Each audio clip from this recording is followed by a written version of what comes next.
Peter Navari, 70 years old, and I bought the building back in 1968. So I sold the building last Friday, so I'm not a landlord anymore at the building, but that's where we had our beauty salon all that time. There's 2 apartments above the beauty salon, and I've rented those since 1968. I bought the building in '66. When we closed our beauty shop, we tried to rent it, we tried to sell it, we tried to get somebody to work it, and there's too many beauty salons and too many empty chairs everywhere. So we gave all our equipment away, and then I advertised and I rented it, and this young man, like myself, in his 20s, since then he got married, and he's only been there 2 years, now his wife is pregnant. So I feel like I'm helping him get started.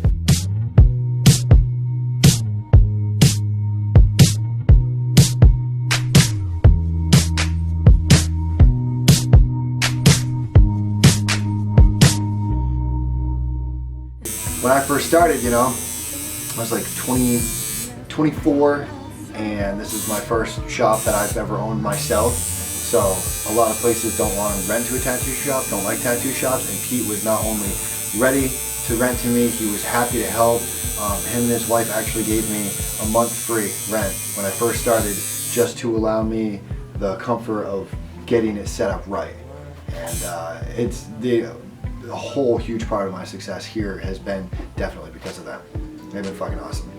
He's a very nice man. It's sadly enough to say, at my age and my generation, it's so hard because you stereotype people, especially when it's everywhere, but he's such a gentleman, and yes, in fact, I went there today because there was our last inspection before the final sale of this building, and I got hugs from every tenant, and I was happy to have that because I'm gonna miss the building, so. He's the type of dude when you see your landlord half the time, you're like worried. You're like, oh God, what's this about? But every time you see Pete, I go out to meet him just to go hang out and shoot the shit with him for 5-10 minutes. He's like the friendliest dude I ever met. It's like renting from a relative, One day, I woke up back in I don't know if it was in the 70s, maybe. I woke up to Christmas morning with my building with a colored picture of the new Burlington Civic Center on that whole block, because what they decided that there was nobody else paying taxes on that whole block except my building and the motel. So they were talking about ripping down the auditorium. They wouldn't rip down the church, but the library and the fire station was old, and that was an eye shocker to get up in the morning and see a colored picture back then of the new Burlington Civic Center, which never went through, of course. During the last election, one of the candidates was talking about selling off a lot of city assets. So there was sort of a buzz about Memorial because we're always examined as, does the city want to keep it? And again, I get that, and I always say it's up to the city. It's not my decision.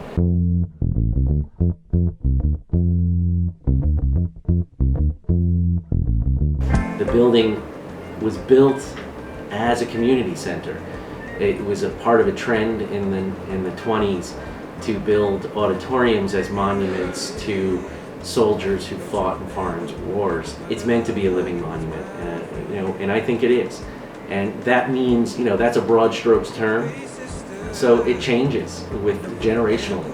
When it first opened, it was built as an auditorium for the community to use, except on Veterans Day. The stage was built to house the VSO who would perform on Veterans Day for the veterans. And then everything else was whatever you want to do with it.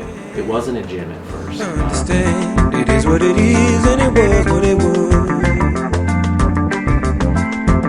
And ever since you've been gone, it's been a lot of good things going on.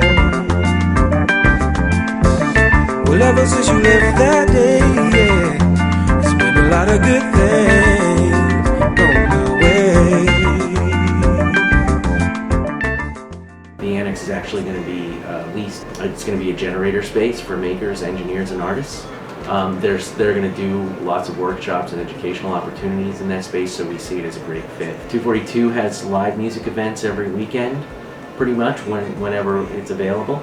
242 has existed since 1985-ish, so it is the longest running all ages venue in the country. So it's just been this, it's a legacy. So the main hall is used for lots of different things: basketball games, rock concerts. I was just talking to Vermont, to a couple of people who are organizing the Vermont Senior Games there in April, so that's going to be a big deal. We do a lot of different things. We're certainly not contained to one thing at all, and we continue to grow. Memorial Auditorium and us have a pretty intimate relationship because we're in the same building. It's definitely stress relieving, I think, and kind of a sanctuary. You come here and you lose your mind. You lose track of time. You're just kind of free in creating your artwork.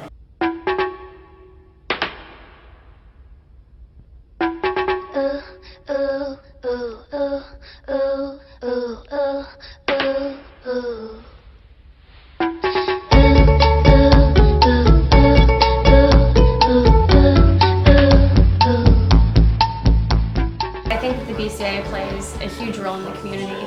So you've got Andy, who's been throwing pottery 40 years, been coming here his whole life, lived in Vermont forever. And then you've got Susan's granddaughter, Vivian, who's obviously just learning what you can do with clay. So there's people all across the board. What's cool when you go to the farmer's market to pick up a bag of carrots and you run into Andy selling his pottery, or I see Susan at the grocery store. So I'm connected with people in the community that I wouldn't be connected with without the studio having kind of a common ground for us. I get the sense around the community that because Memorial is so diverse in its use, it's fragmented the population around that uses it to not realizing that it's one facility. If you ask the general public a broad question of should we get rid of Memorial Auditorium, a facility like Memorial, of course they're all going to say sure, save the tax dollars. Wait until the following summer where their kids don't have a camp to go to. Wait till the following winter when they don't have a basketball practice because Memorial's not available. Wait until there's no concerts coming through this area that definitely impact downtown and all of the merchants downtown. All of the things that this Memorial Auditorium is not only a spoke on the wheel of downtown Burlington, I would contend that it's really the hub, that we are the magnet to Burlington for a large population. And if it was gone, I don't know. What would happen? Would the sky fall? No. Would you have a lot of angry and disappointed people over a 2 to 3 year period? Yes, as the realization happened. But who knows? You never know how much you use your back molar until it falls out and you try to chew something, right? It's not until it's gone that you realize, oh my God, what did we lose?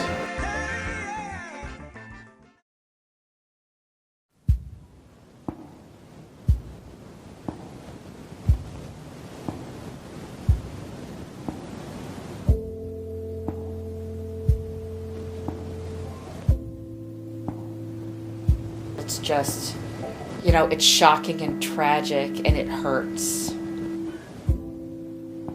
It came in as smoke coming from the bell tower. Sprayed a lot of water in a hurry and got that knocked down so that crews, we were able to go up in the bell tower and extinguish what was left. We're a great fire department. We love to fight fire and do our job. But we're doing something that is off.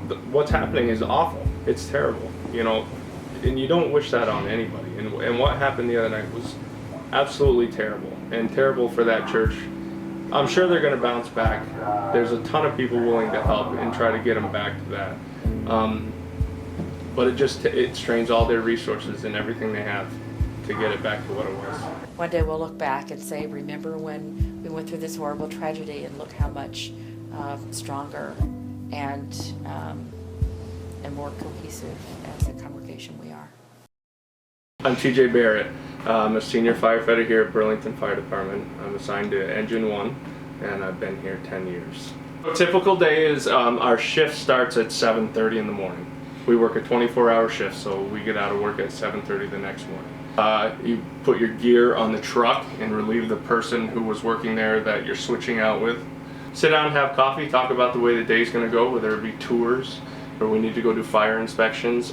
Today we had to wash and wax a couple cars, the chief's car and the training car. We have truck checks in the morning where we check all our equipment. That happens every day, first thing in the morning.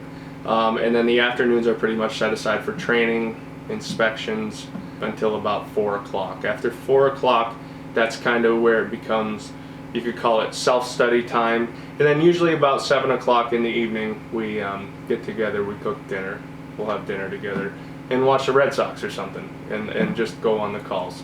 And at this station, we're pretty much up all night, because at 2 in the morning the bars get out, and that's when stuff starts happening, and we start running calls.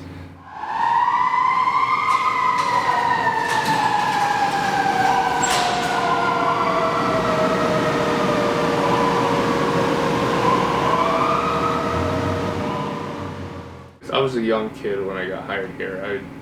I was 19, turning 20, you know, and I was I was from small town, Northeast Kingdom, Vermont, and this was like the big city, you know, like driving around the city was crazy for me. So all my memories are what what I've grown into, what this place has made me, because this is a lifestyle we choose.